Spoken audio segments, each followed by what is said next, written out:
Hello, everybody. Welcome to Pharmaceutical Soccer. So happy you are here. Another week filled with a lot of news. This is really different for us over here at Pharma Soccer, being able to cover this team.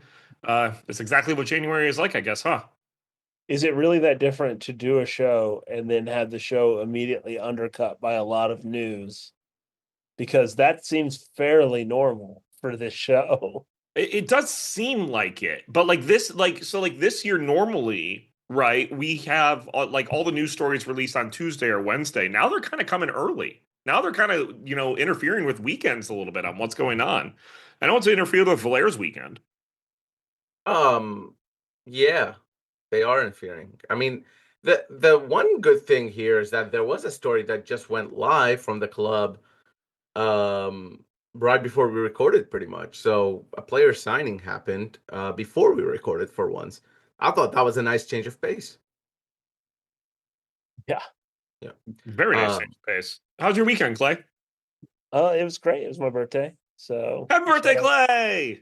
shout out to me. I celebrated my birthday yesterday. I made some bread pudding, lived it up. Didn't watch Everton lose because they didn't play over the weekend, although they did win on Thursday. So I will take that. And I got David Moyes back, which I'm pretty excited about. Your So favorite person, David Moyes, who you wanted to be the Nashville manager. hey, you know what? hey, He's a good manager, and a lot of people dunk on him, but if you go look at what he's done, it's pretty impressive. And so maybe he can keep Everton up and into the new stadium. I'm here for it. Either way, I got a Blackstone grill. That was my big gift for my birthday, and so I have yet another outdoor cooking element for my new deck. So I'm just living my perfect like dad life without having a kid. very nice, Clay. That's the best type of dad life, if you ask me. No offense to our friends who do have children. What Shout is out the to your first kids. thing that you are cooking for the pharmacy? What is the first thing that you are cooking for our annual pharmaceutical soccer cookout? I don't know about annual, but I don't. I'm really excited to do Philly cheesesteaks on the Ooh, Blackstone because yeah. having a big griddle makes it a lot easier to do than otherwise. But I've now got a grill, a griddle, and a smoker all on my deck. So uh it'll be a fun time in the summer between smoking meats and grilling meats. And my birthday is this upcoming weekend, so I will not tell you what I did this weekend because I'll just save it all for this next weekend when it's my birthday. Steven, how was yours? You did go to a press conference I'll over the say, but weekend. Valera, the people want to know Well, what you did over the read weekend. the Like, it rundown. I doesn't mean, we're gonna matter. get there. It We're doesn't gonna get matter that there. your birthday is this weekend. What if we don't record next weekend? Why wouldn't we record? I don't This is the know. most consistent, the longest running Nashville soccer show. We're gonna record next weekend. I Next week. next week. I don't know. There's always something random that happens. Clay has library something school things that are going on, and All Valera, right, we're moving on. you're This in weekend update Michigan has or gone St. off Louis. the You're not going to rails. St. Louis next week. It's fine. It's fine. I'm just wondering. Sorry for being caring about my Steven, how friends. was your weekend? My weekend was good. Thank you very much for asking. I did not do a lot. I played a lot of Marvel Rivals. So if there's anybody that is playing Marvel Rivals, shout out to them because it's a very fun game. So shout out to you. No free Um, shout outs. huh? I said no free shout outs right after giving a shout out to Blackstone Griddles. But no, it was a good chill weekend. A lot of stuff going on, obviously in the soccer world. When it comes to Nashville, a lot of news happening, and a lot of stuff kind of going on internally with the pharmaceutical soccer camp. Just kind of about future and what we're doing for this year. So definitely, I don't know, fun time We, right now. we got fun plans for the season coming up, and much like other Nashville SC signings, we will reveal those after the show. Also, just mark on your calendars January 20th for now. That's it. That's actually good news because I didn't know that as well. So yes, January 20th, be on the lookout for that.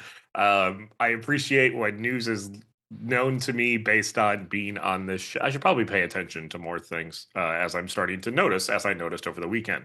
But look, obviously, we're going to talk a lot about some signings, some stuff being happening behind the scenes when it comes to Nashville Soccer Club in the second segment.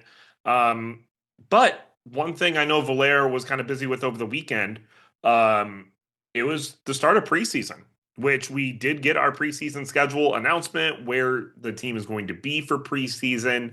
Um, Look, the season is now in full swing. The team is in Florida for preseason training. All of the signings that we're going to be talking about in the next segment are part of that training series. Um, Valera, what was that like?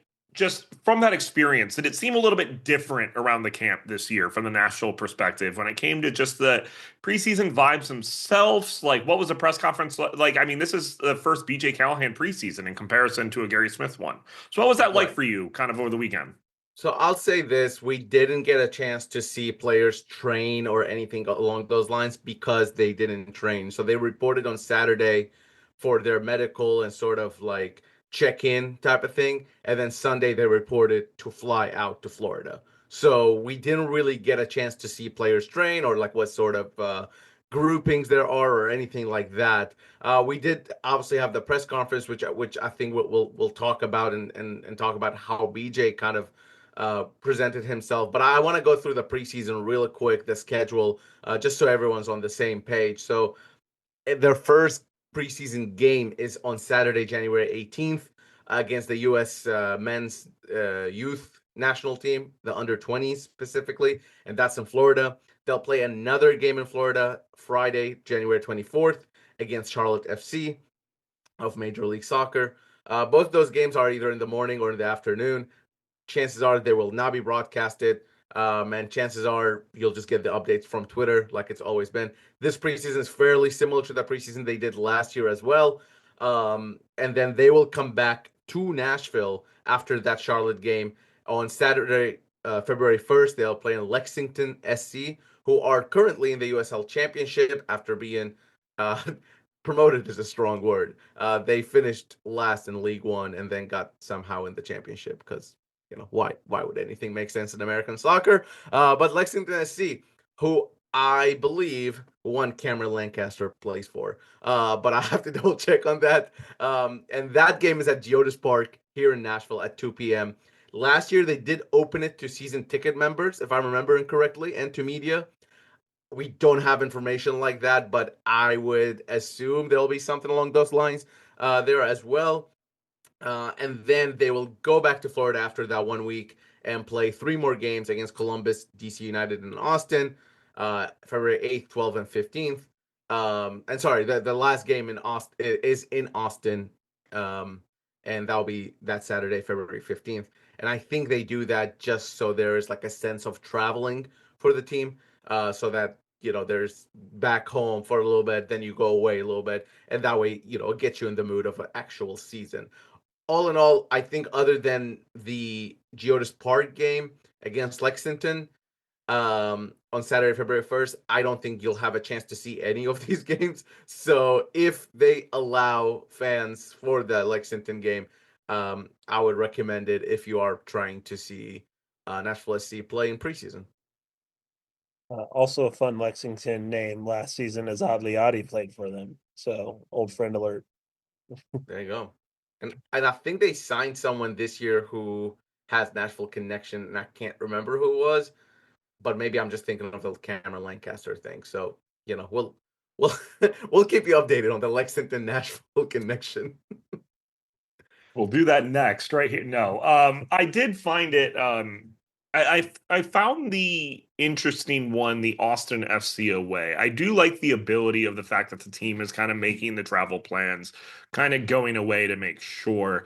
I don't remember Nashville ever taking a trip like this, say to Texas in a preseason for one game before. Normally it's just Florida, maybe somewhere kind of USL related that's kind of on the way. I think we did like an away match in Birmingham one year. But never, I mean, the trip to Austin is not a small trip to take for a preseason match. Yeah, it's different. You're right. I think it's so they have that sense of travel, like I said. But there might be some other things. Maybe they play in Austin this year, and then Austin comes to Nashville next year. I don't know. I mean, it could be a number of things, but at the end of the day, I would like to remind everyone preseason is not real.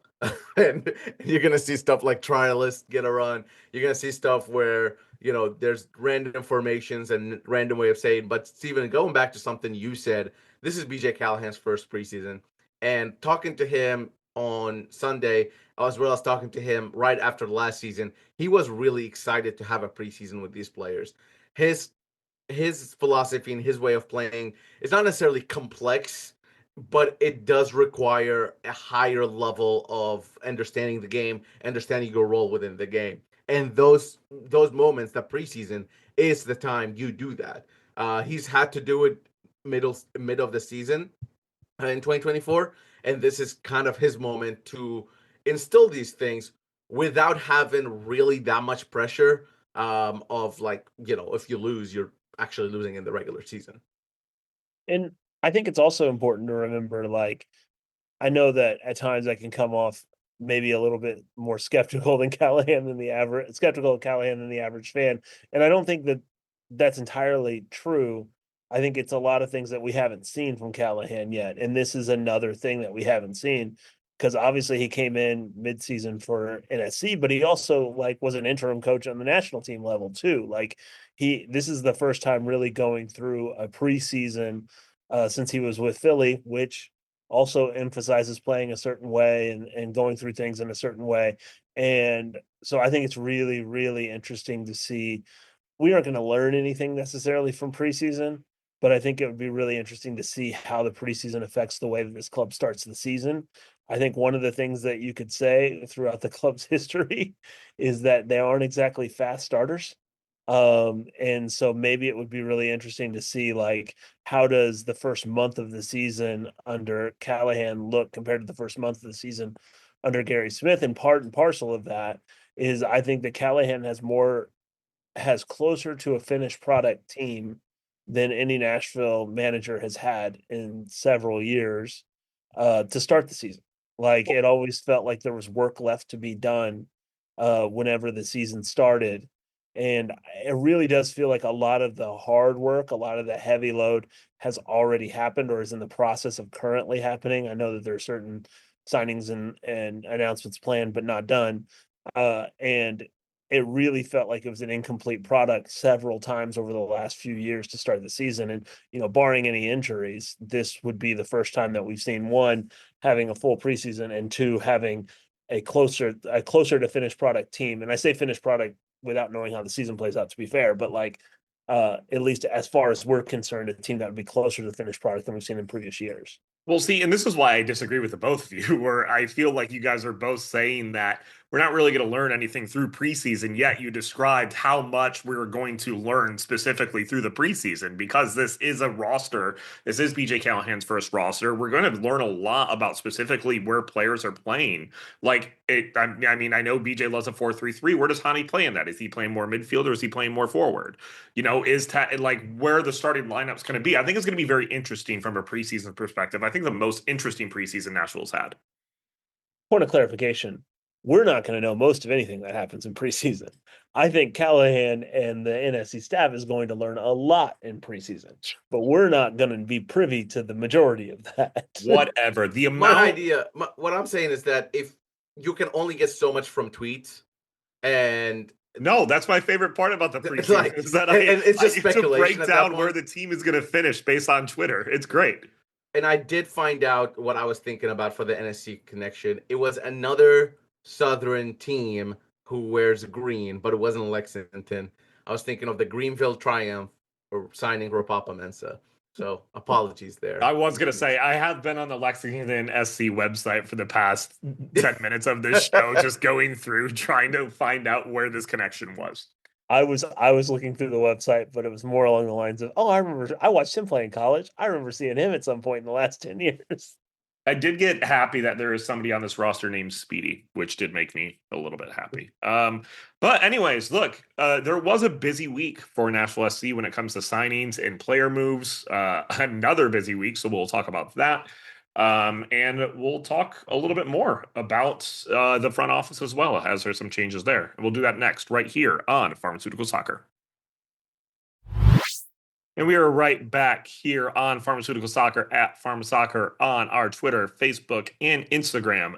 We have a right back here on Pharmaceutical Soccer? What? Is that what I said? No, No, I was just being a smartass. Oh, I okay. play center back personally. That's yes. Do you? Yeah, you do actually. It's true. At Pharmasoccer on our Twitter, Facebook, and Instagram. You can also check out our website, pharmasoccer.com. Some updates going on there as well. Look, Nashville made a decent amount of sign, and I think the last time that we did this, where it was an extremely busy week, we went kind of chronologically. I don't think we really need to go chronologically this time. I think we just need to go based on the actual, the big reveals here. And I think the first one, of course, that we do need to talk about is both Randall Leal and Elliot Panico being waived. I think one of them is a little bit more of a big deal than the other one, and Randall Leal. But I do think Elliot Panico kind of being waived is interesting in the way of just kind of the way that BJ Callaghan is approaching this team. So let's kind of go into the details first of Randall Leal. Valer, do you kind of want to break down how this came to be and how it started? Yeah, so Clay, keep me honest here, but I've had to do a lot of digging into MLS rules here and what it means, and we have like a team of like four of us looking through like every nitty-gritty thing from the Broadway sports people, and we still don't understand, really, to be fair, to be like 100% honest with you. We don't know everything, and FSC certainly hasn't announced anything. I But do love that Clay in most like circumstances is like the logical, like, does this logically make sense? Does he necessarily know the rules as well? No, but he knows from a logical perspective if it makes sense or not. It's very nice. I have been following the league longer than most people, so I also think That is fair. this specific mechanism is very much like baseball NFL mechanism, and I think Clay would have more knowledge of that, like than me, certainly. It's an MLS like 1.0, 2.0 Right, over that which was just built happened. in American sports. Again, let me explain it. So essentially, when you waive a player, you're saying, "Hey, teams in MLS, come and grab this player. They're up for a grab for essentially free." Now, what happens here is that if the player is picked up by the team, by another team, they can offer the cap hit they can offer that player a different contract, a different salary, and that cap hit that's remaining will continue to hit your team. So Nashville SC here, the huge rumor or report, I should say, it's been reported by pretty respected sources that Randall Leal has been picked up by DC United. But DC United are offering him a senior senior minimum salary, which is around $100,000. Clearly, that is not Randall Leal's salary with Nashville SC, as he makes about $1.1 million. That means that if everything stands as is, Nashville SC will still be liable for that $1 million, but will not have Randall Leal there. So he'll be playing for DC while Nashville pays him. Obviously, they're not going to do that. That's not a way of operating. No team will accept that. The reason they put him on waivers to start with is with a plan to eventually buy him out. Now, again, none of this has been announced, so please, if something doesn't go out as planned, don't come for my head. Old Valer responsible. Yes. Blame Amari. But essentially what's going to happen is that before you put somebody out for a buyout, you put them on waivers, see if any team would bite. Since DC United are going to take about 100,000 or so out of the salary, that relieves Nashville of that money. Then they can buy him out for the remainder of his contract, which is about $1 million. That Nashville will still pay him in real life money, like real American dollars, to Randall Leal. But by doing that motion, by doing that move, Nashville will no longer have Randall Leal on their roster, meaning they don't have to use GAM that they used to buy him down and all that stuff to his salary. So that's all with Randall Leal. The Elliot Panico case is a lot more simpler. We don't know. We haven't heard anything of whether or not he was picked up. Chances are, if he wasn't picked up, he will not be on Nashville again. This is kind of like a last resort type of thing. I would say it's extremely rare to see a player waived and then return to the team that waived them, if that even has happened before. So Expecting both of them to be off of Nashville's rosters. And like Steven said, I mean, the Randall Leal thing, it's huge, huge, huge news. Yeah, it's and go ahead, Clay. I was just saying, like, it's the news that we've been waiting to see what they were going to do, because all in, like, we when we talked about the show yesterday, we talked about his inclusion on the roster is a wild card. Like, if he comes off and he's healthy, like, it's a big boost, but it's a very expensive wild card. And so it makes sense, given Nashville's financial concerns, at least financial maneuverability going into the season, that they were going to evaluate how much of a role he would play. And considering that a lot of Nashville's incoming players offer, in some regards, the things that Randall does, you can't really guarantee, even if he's fully healthy, he would be a regular player. And if he's not a regular player, you don't need to be spending $1 million on a a backup, which is essentially what Nashville was doing last year between him and Sean Davis. Right. So it's a way of freeing up some cash, and it makes sense. Like, we kind of assumed that he was probably going to be let go eventually, and have been left surprised that he hadn't been for several weeks. So it does make sense that it finally happened. As far as Panico is concerned, we're going to get into it later, but Nashville's bringing in another goalkeeper. Panico at times has looked great, and at times has looked pretty pedestrian. And so I think, like, it kind of makes sense this far into his career as a goalkeeper, if he hasn't managed to really seriously push for the top spot, which he hasn't really. You give another guy a go. It's just sort of a natural move. Yeah, I think it's kind of weird, just with this kind of new switching of just this whole personnel, this kind of rebuild of what this team is.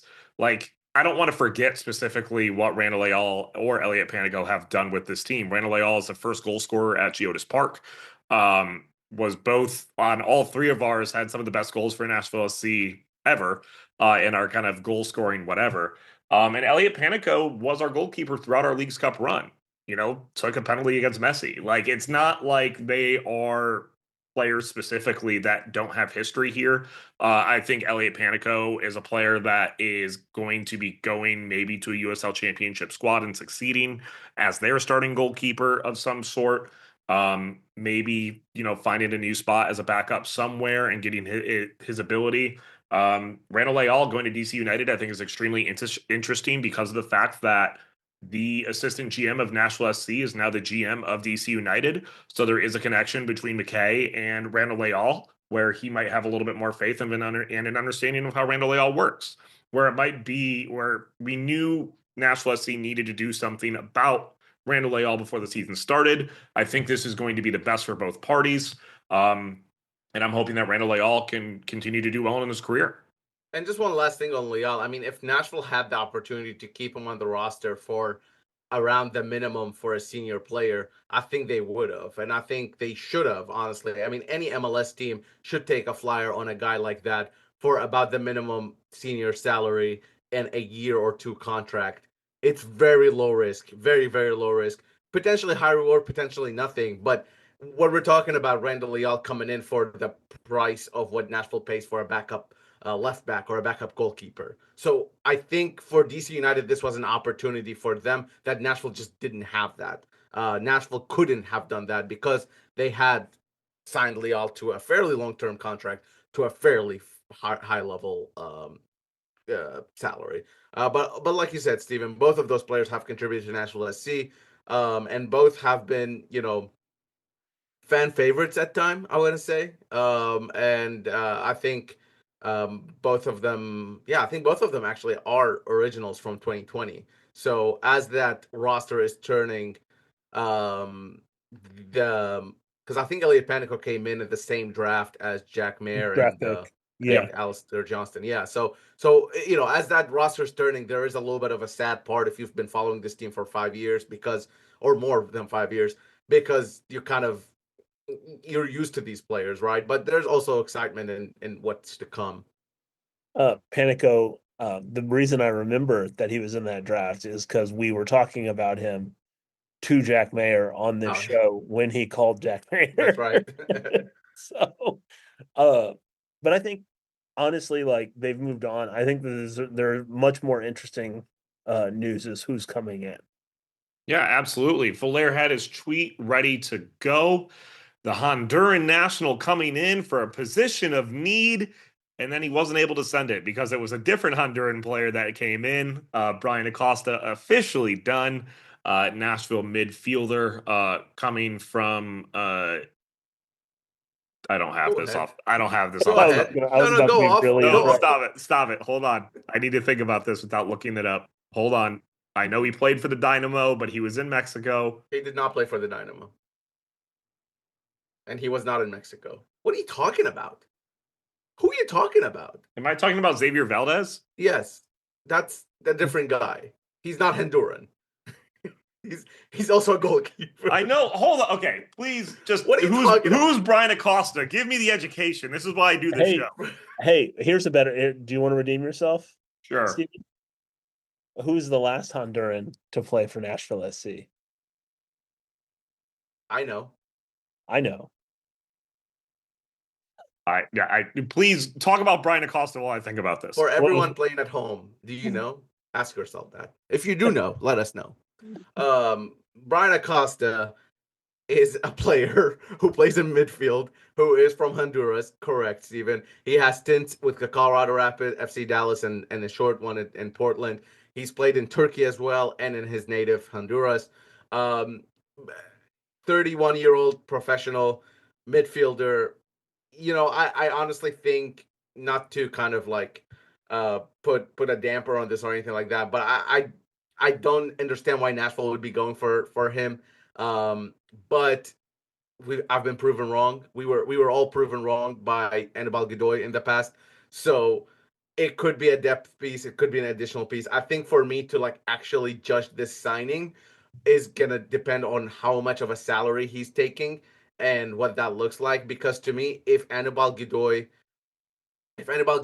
is out there and could have stayed with Nashville SC for the same or around the same salary as Brian Acosta, I would have rather kept Anibal Godoy. Now, to be fair, Acosta is 3 years younger, so there's that going on for him. I think that his role is Nashville has lost not only a lot of institutional memory, but a lot of MLS experience out of its midfield.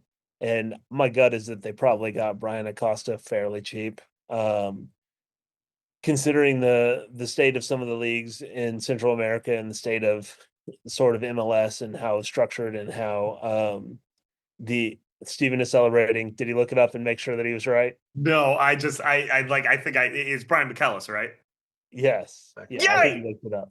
But anyway, the considering the state and the stability and Nashville needing a little bit of experience in midfield, they might have been looking for one older guy to just throw into the mix. That's the only reasoning that I can come up for it. But losing a Davis, a Godoy, and a McCarty as your old guard in the midfield and not really having someone who you know can play at an MLS level and who you know can contribute can leave you, just a little bit uncomfortable if maybe one or two of these signings don't pan out. And I think the biggest piece here is that this is a 1-year contract with an option for a second year. So if things don't pan out, even if you're paying him a little over what you want, you're not obligated to pay him going forward, which is the problem Nashville found themselves with Sean Davis, with Aranda Leal. So it's 1+1 deal, pretty fair, pretty much prove yourself worthy of that extra year, and Nashville will trigger it. If you don't prove yourself worthy, it's kind of like, just you kind of are a free agent at that point. They did similar with Yearwood. Now, he didn't have an option, but still, it was a 1 year, one last year. If you're good enough, we'll offer you another contract. If not, go on with your day. And then it was confirmed by the other club that he was from. Valera again had it tweeted, ready to go to send it out that the news would be there, that we do have a new right back. But then another player signing then occurred. One that did play for the Houston Dynamo, which would be Xavier Valdez, who then did come from a Spanish club, correct? No. Mexican club. He did not? No. He was born in New Jersey and was a Red Bull. Well, his homegrown rights had to be bought out by the Red Bull by the Houston Dynamo from the Red Bulls, but has played mostly MLS Next minutes, which is the Next Pro. Sorry, MLS Next Pro. He has some professional experience with the national team. He's from Dominican Republican family, and has played for that national team as well as that Olympic team and some of the youth teams for the Dominican Republic. So he has a little bit more experience than your average sort of backup keeper that you get from an MLS Next Pro team. I actually know someone who has played against him, and they sent me a message as soon as that signing was done, and they said he's so good. So I don't know. Do I know what that means? No. Do I? That is the most I know a guy that I've ever heard Valer use in reference to a signing before ever. It's not a high level, like that's why I can't like really take it. Like I'm taking at face value that someone thinks he's good. At the end of the day, I think most of his minutes will still come in MLS Next Pro with Huntsville SC. But look, they're not going to just sign somebody just to sign somebody. So they have to have seen something that they liked in him and brought him in for something like that with a MLS contract. So this is not a Huntsville contract. This is a Nashville SC MLS contract. So we might see him play for Nashville SC, but chances are Joe Willis will continue to take that role into 2025. Well, I mean, and I think it's very interesting as well, as he had been called up for the US U20 camp before, which BJ Callaghan, of course, has been very much a part of. So I'm sure this move definitely has a BJ Callaghan kind of thing approved. I mean, it's one of the reasons probably they moved on from Elliot Panico to see how this 21-year-old that has played MLS Next Pro can do. So we'll see how that kind of works out and where he plays out in the roster. Then Valer. It was about time. Finally, Monday morning came to be. He had his tweet ready to go. We knew that right back signing was coming. And then we had another defender signing that was not what Valer was looking to tweet, which would be, nope, not even going to try it. Valer, give me the information on the center back. No, it's the weirdest way to spell Jason in the world. Is it just Jason? I'm saying Jason. I mean, that's what it looks like.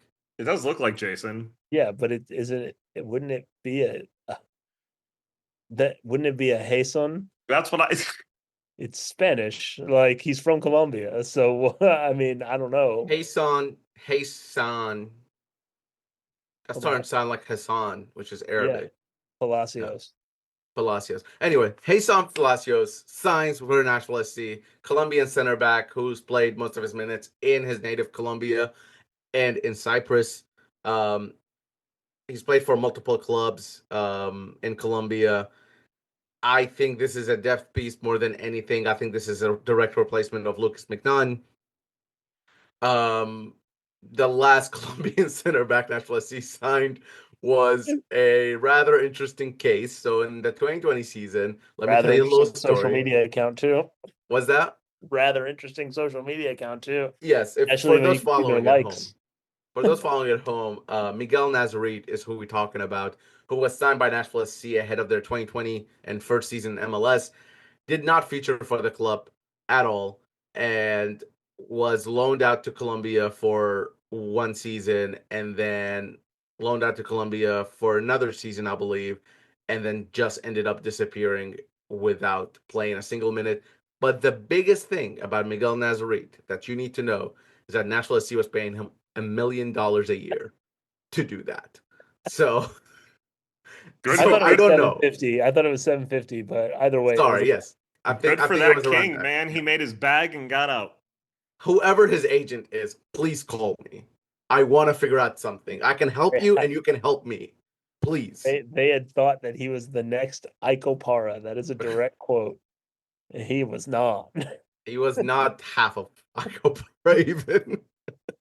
But so just because I looked it up, it is Jason. It is Jason pronunciation. So yeah, it'll be very interesting to see where Jason does fit in with this team. Also, yes, obviously it's interesting to see where he fits in. We expected another center back signing. He's not going to be expected to make a big impact given the people that are in front of him. I will say this: he's not the only player in club history with ties to Cyprus. There is Oh, another. I know exactly who it is. There's another player who I left know. Nashville SC to go Steven, play in you the know too. Cypriot League. Absolutely. Portugal Okay, yeah. King, Okay, baby. we both know. Okay, Clay, you want to enlighten the listener here? Well, at one point we had Martin Gaval. Martin Gaval.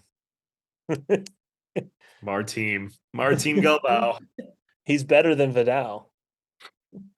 Neither of those statements are correct. But I will say, I remember um, I do wonder like how many people that do listen to this show know the names of the random people that we talk about and laugh about, or if it's just for our benefit. But yeah. I will say, for Palacios, for Jason Palacios, he's gonna definitely be in contention with Bauer and Mayer. I think Walker Zimmerman has locked in that one center back role, and the other one is pretty much between those three. And with Walker Zimmerman possibly going to the national team, like he is currently, there's a good chance that those three will be used. I would not be surprised at all and almost expect another center back signing. I would assume someone on the Kalman sort of level from last year. Not really expecting them to play a whole lot, but still expecting them to be on the roster. Generally, you want to run with more than four center backs if you're playing two at any given moment. Injuries, international duty, all that happens. One last thing I'll say about Palacios is that he does occupy an international slot, which was Nashville's last available international slot. That means that Nashville currently, if they were to sign a player who does require that, by the way, Andy Nahar does not require that. Um, if Nashville were to sign a player who requires an international slot, they would either have to buy one or wait for Jacob Schaffelberg's process and papers to go through, where he has a green card, which that could have happened already, for all we know. And then they'll have that slot available to them again. Shout out to Valaire for completely burying Steven eventually getting to Andy Nahar without saying it. I forgot we didn't talk about it. It's been on Yeah. my mind for 3 weeks now. Yes. Yeah, Well, it's and Andy Nahar can play center back effectively. Like he's short, but he's played Correct. that role several times in his MLS career. And apparently he'll be joining Nashville SC at some point in the very near future. It could be immediately after we stop recording. I mean, and that would be normally the case, but Valaire has been waiting to tweet something for a few weeks. It's been announced by both Tom Bogart and his old club himself. Nashville SC was in the market for a new right back, and they seem to have found their right back. Yeah, I really like Andy Nahar. I really like this move. He's 31-year-old, but for those of us who are kind of following the league maybe 4 or 5 years ago, you'll remember his name from his DC United days. He also had a stint out in Belgium, playing for one of the biggest clubs there, and did well there. So he's Honduran as well. And I don't know, maybe I'm being a little too high on him, but I really think Nashville will benefit from someone like him. His ball distribution, his calmness on the ball is really good for a defender. And surprisingly, being able to play center back, like Clay said, is something that's really positive that he has in the bag.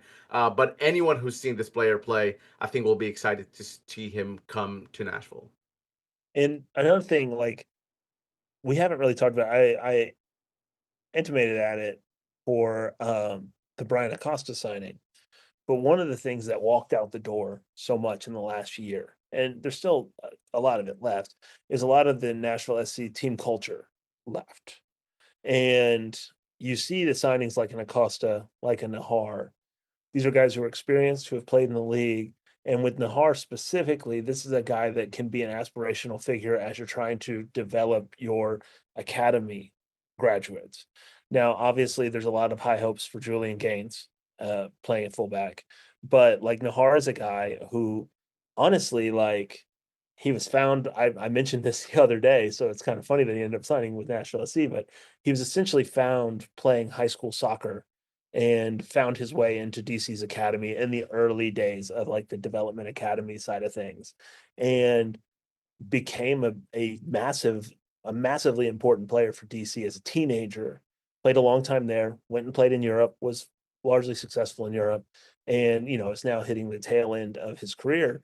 But like, this is a guy that you point to, and his story is such a great story. I mean, not to get into the, but like we've talked about the importance of like growing from the immigrant communities within Nashville. Andy Nahar is representative of that. He was actually undocumented the first time he got to DC with his family. He had to go back to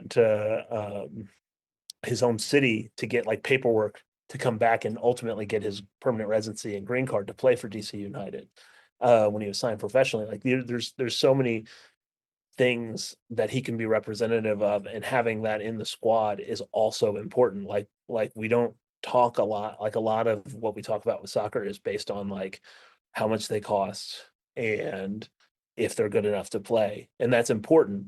But there's a lot, and specifically with Nashville SC, there's a lot of emphasis that they've put on the locker room and the culture of the locker room, and considering that they're pointing to the academy as being the future and building from the youth as being the future, and that's going to be a point of emphasis going forward. Having a player who, albeit is not from Nashville SC's academy, is representative of the things that you can do within the league and grow within your city. Nahar is like a good, like, shining example of that for any younger players that are coming through the ranks. And it is believed that he will be a part of the preseason, which we talked about in the first segment, where BJ Callaghan is in his first preseason, had his first press conference, and Valer was actually there and was able to ask a couple questions. So, Valer, what was that like, kind of being a part of his first preseason press conference? BJ was in high spirits, I'll say. I think not having the pressures of um having to make the playoffs, something that he really kind of struggled with. I think a lot of times he wanted to be more positive and he wanted to bring in a positive energy to the press conferences or overall, but the seriousness of the situation of, life or death essentially for Nashville SC in terms of the playoffs, kind of dampened some of the excitement that you have for a young coach like him. So he came in high spirits. I think he answered questions very well. But it seems like there's this idea of having a vision and a mission for Nashville SC that the club is trying to instill from the very, very top to the very, very bottom. And that's something that I think along the lines of Gary Smith years got lost in translation and lost in the pages, and eventually to the point where it was gone. And this is something that BJ is bringing back, not by himself, but as a unit with Mike Jacobs, with everybody else around him and their support staff, and with the players, right? So I think when they're going to the media and talking to the media or through the media to the fans, they are saying the same thing. They are doing the same thing, which shows this sort of unity when it comes to the vision of Nashville SC and what it's supposed to do. Now, some of it is fluffy language you kind of put around, right? And you have to kind of dig through to get something. But at the end of the day, BJ Callahan is not hiding away. He's putting himself out there, and is also, taking responsibility for what his job is, which he said that his job was to bring all of these pieces that Mike has given him from the coaching staff to the players and create something good. He's in charge of that piece of it. And there are a lot of other people in charge of other pieces of it. And you can tell he got the talking points immediately because he kept saying uniquely Nashville, which Yes. is such a like 2019, 2020 thing of the way that people talked about Nashville SC that is at this point a cliche. And I understood what he was trying to say and I get his point. But whenever I heard the phrase uniquely Nashville, I can't tell you how much I rolled my eyes, and I just can't help it. But I am excited about where this will be. I'm sorry. It was just so funny to me that was the phrase he ended up settling on. Yeah, for sure. I mean, I heard that he repeated a couple times too. It wasn't just like one time, so it's clearly something. But I think they're kind of moving away from the Nashville 2.0 branding to something uniquely Nashville. One last thing, I did ask him just straight up. I was like, "This is a quick question. Are you still active in the transfer market?" And he just looked at me and said, "Yes." So expect more moves for Nashville SC, as we have been saying on this show for the last 2 or 3 episodes. A couple quick things as well. BJ's new staff was also announced and brought in. You could go take a look and see all of those players and who that is. Also, Lindsay Paola promotion. She was, I believe, more of a vice president role, while Ian Ayre was kind of more the CEO. It seems like Ian Ayre is taking a step back in his day-to-day operations and in more of an advisement role, and kind of Lindsay Paola is taking over. I think that's very interesting in some cases. Yeah, I mean, I don't think it's unexpected. I think that a lot of people have felt that Ian had started to slowly step away. I mean, he's been in the business for a long time, so it does make sense that I don't want to say winding down, but he's still going to be very involved. He's still going to have a lot of input and probably final say on a lot of decisions, but he's handing over a significant chunk of the duties to Lindsay, who's been around. I mean, she's been around since 2018, I think. She's been around for a long time. And so, um, in a variety of different roles, I believe, too. So, like, very deserving spot. Obviously, this is a field that is largely dominated by men all across the world. And so, Nashville having a woman in a high ranking position like that, I think, is also speaks to the values of the organization holds. And so I find that to be pretty cool. But Ian stepping away, I don't think is not stepping away, but moving into an advisory role. I think he's kind of been in that role for a little bit, to be honest with you. So it's not super surprising. And with that, that is the show. Clay, why don't you give your plugs, and then what is the score prediction for Nashville's first preseason game against the U.S. men's under 20s?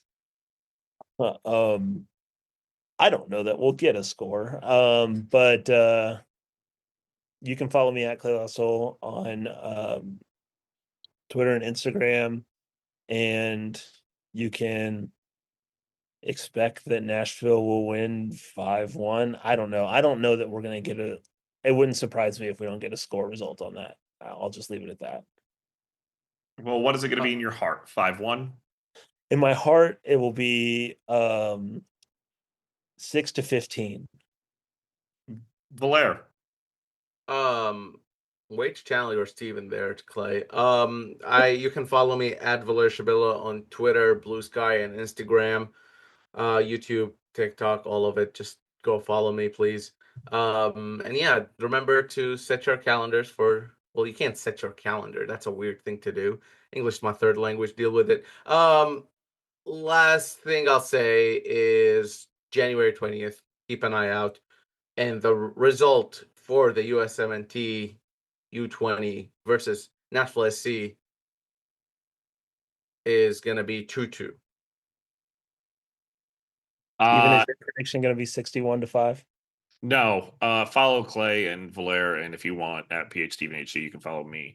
It is going to be a 4-0 win for Nashville SC, and Tagseth is going to score a hat trick, and that is my prediction. So thank you again so much for listening to the show. Appreciate it. We'll be back next week. Again, keep your eyes and ears out for January 20th. We'll be recording next week as well, so be on the lookout for that, and we will talk to you next week. Thank you so much, and have a great rest of your week.